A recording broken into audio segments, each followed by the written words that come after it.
Hi hello നമസ്കാരം. അപ്പോൾ കള്ളനും ഭഗവതി എന്ന് പറഞ്ഞ വിഷ്ണു ഉണ്ണികൃഷ്ണ നായകനായ പുതിയൊരു സിനിമ വന്നിട്ടുണ്ട്, OTT റിലീസായിട്ടുണ്ട്. അപ്പോൾ അതിനെക്കുറിച്ച് പറയാനാണ് വന്നേക്കുന്നത്. ഒരു ദിവസം ദൈവം നമ്മുടെ മുന്നിൽ പ്രത്യക്ഷപ്പെടുന്നു വിചാരിക്കുക. കുറച്ച് ദിവസം ചിലവഴിക്കാൻ വേണ്ടിയിട്ട് ദൈവം നമ്മുടെ ഒപ്പം കൂടുന്നു. അതൊന്ന് സങ്കല്പിച്ച് നോക്കട്ടെ. അതായിട്ട് ബന്ധപ്പെട്ടതാണ് ഈ സിനിമയുടെ കഥ. ഇത്തരൊരു സുന്ദര സ്വപ്നത്തിൻ്റെ പശ്ചാത്തലത്തെ പാലക്കാട് ചിത്രീകരിച്ച പടമാണ് കള്ളനും ഭഗവതിയും. പിന്നെ അതായത് ഈസ്റ്റ് കോസ്റ്റ് വിജയൻ പണ്ടൊക്കെ ഒരുപാട് നല്ല നല്ല ആൽബങ്ങൾ ചെയ്തിട്ടുള്ള പാട്ടിൻ്റെ ആൽബങ്ങളൊക്കെ ചെയ്തിട്ടുള്ള ആളാണ് ഈസ്റ്റ് കോസ്റ്റ് വിജയൻ. ഈ കള്ളനും ഭഗവതിയും കണ്ടപ്പോഴേ ഈസ്റ്റ് കോസ്റ്റ് വിജയൻ്റെ ആളാണ് ഇതിൻ്റെ പാട്ട് എഴുതിയെന്ന് അറിയില്ല. അതിൻ്റെ ലിറിക്സൊക്കെ വളരെ മോശമായിട്ട് തോന്നിയിട്ടാണ്. പണ്ടത്തെ ആളുടെ പാട്ടുകളൊക്കെ കേട്ടുള്ളതുകൊണ്ട് ആ ഒരു ഫ്ലോ ഒന്നും തീരെ കിട്ടുന്നില്ല. പിന്നെ പടം തുടങ്ങി ഒരു 20 മിനിറ്റ് ആകുമ്പോഴേക്കും 2 പാട്ടാണ് വരുന്നത്. ഈ 2 പാട്ടും ഒരു ബാക്ക്ഗ്രൗണ്ടിൽ കാണുന്ന ചിത്രങ്ങളും പിന്നെ പാലക്കാട് ഗ്രാമങ്ങളും കാണിക്കുന്ന പാടമൊക്കെ കാണിക്കുന്ന നല്ല രസമുണ്ട്. പക്ഷെ ഇതൊന്നായിട്ട് ഈ പാട്ട് തീരെ സിങ്ക് ആവാത്ത പോലെ. ഈ പടത്തിൻ്റെ കഥയിലേക്ക് വരാം. 2019 പുറത്തിറങ്ങിയ ഒരു ന്യൂജൻ നാട്ടുവിശേഷങ്ങളാണ് ഒടുവിലായിട്ട് നമ്മുടെ ഈസ്റ്റ് കോസ്റ്റ് വിജയൻ സംവിധാനം ചെയ്ത സിനിമ. അത് കഴിഞ്ഞിട്ട് ചെയ്ത സിനിമയാണ്. ഇതൊരു കോമഡി ട്രാക്കിൽ പറഞ്ഞു പോണ കഥയായിട്ട്. അതായത് ഒരു കള്ളൻ, മാത്തപ്പൻ എന്ന് പറഞ്ഞൊരു കള്ളൻ, അയാൾ ഇന്ന് മോഷ്ടിക്കാൻ പോയാലും മോഷണം നാട്ടുകാർ പിടിക്കും, പോലീസിനെ ഏൽപ്പിക്കും. അങ്ങനെ ഒരു വ്യക്തിയാണ് ആൾ അവസാനം ഒരു വിഗ്രഹമോഷണത്തിന് ഇറങ്ങുകയാണ്. ആ മോഷണത്തിന് ഇറങ്ങുന്ന സമയത്ത് പ്രിയാമണി എന്ന് പറഞ്ഞൊരു പെൺകുട്ടീനെ കണ്ടുകിട്ടുകയാണ്. അനുശ്രീയാണ് പ്രിയാമണി എന്ന് പറഞ്ഞ ക്യാരക്ടർ ചെയ്യണത്. അതിനുശേഷം മോഷ്ടിക്കാൻ പോകുമ്പോൾ ഒരു അമ്പലത്തിലെ ഒരു വിഗ്രഹത്തിനെ കുറിച്ചിട്ട് പ്രിയാമണി പറയുകയാണ് അതിൻ്റെ കാര്യങ്ങളൊക്കെ. പ്രിയാമണി എന്ന് പറയുന്നത് സിനിമ നടി പ്രിയാമണി അല്ല, അനുശ്രീയുടെ ക്യാരക്ടറിൻ്റെ പേരാണ് പ്രിയാമണി. അപ്പോൾ അതിന് ശേഷം കള്ളനും ഭഗവതിയും കൂടി കണ്ടുമുട്ടുകയാണ്. പിന്നെ കള്ളൻ്റെ യാത്രയിൽ പിന്നെ ഭഗവതിയും കൂടി ചേരുമ്പോൾ രസകരമായ നിമിഷങ്ങളാണ് സിനിമയിൽ.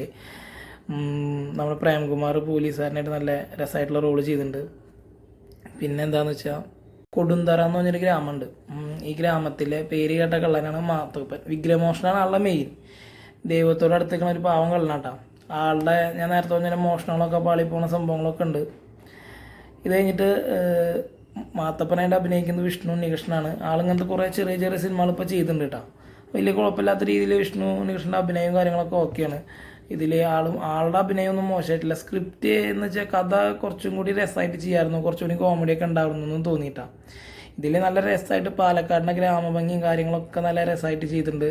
പിന്നെ ഭാഷാശൈലിയൊക്കെ നന്നായി കൈകാര്യം ചെയ്തിട്ടുണ്ട്. പിന്നെ ഒരു വലിയ കുഴപ്പമില്ലാത്ത രീതിയിലുള്ള താരനിര തന്നെയാണ് സിനിമയിലുള്ളത്. അതായത് ഞാൻ നേരത്തെ പറഞ്ഞല്ലോ, നമ്മുടെ പ്രേംകുമാറൊക്കെ അഭിനയിച്ചിട്ടുണ്ട്. പിന്നെ അൽത്താഫ്, ജോണി ആൻ്റണി, ജയൻ ചേർത്തല, സലീം കുമാർ, രാജേഷ് മാധവൻ, നോബി, ശ്രീകാന്ത് മുരളി, മാല പാർവതി ഇവരൊക്കെയാണ് സിനിമയിൽ അഭിനയിച്ചിരിക്കുന്നത്. പിന്നെ സുധാംശ് എന്ന് പറഞ്ഞ ഒരു പോലീസുകാരനായിട്ടാണ് പ്രേംകുമാർ വന്നിരിക്കുന്നത്. ആളുടെ റോള് നല്ല രസമായിട്ട് ചെയ്തിട്ടുണ്ട്.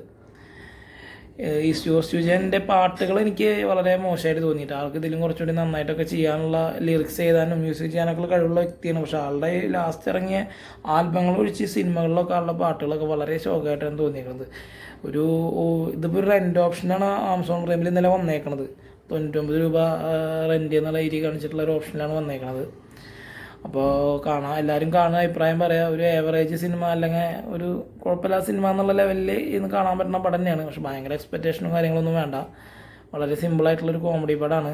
പാട്ടുകളൊന്നും എനിക്ക് തീരെ ഇഷ്ടമായില്ല. കോമഡികളൊന്നും വലിയ കുഴപ്പമില്ല. ആദ്യത്തെ ഒരു 10-20 മിനിറ്റ് കള്ളനും ഭഗവതിയും കണ്ടുമുട്ടുന്നവരെ അത്യാവശ്യം ലേഖ തന്നെയാണ് പടം. അപ്പോൾ എല്ലാവരും ഒന്ന് ട്രൈ ചെയ്യുക. ആമസോൺ പ്രൈമിൽ ഇന്നലെ ആഗസ്റ്റ് 15 സ്പെഷ്യലാന്ന് തോന്നുന്നുണ്ട്, റെൻ്റ് ഓപ്ഷനായിട്ട് പടം വന്നിട്ടുണ്ട്. അപ്പോൾ എല്ലാവരും കാണുക, അഭിപ്രായം പറയുക. ബൈ.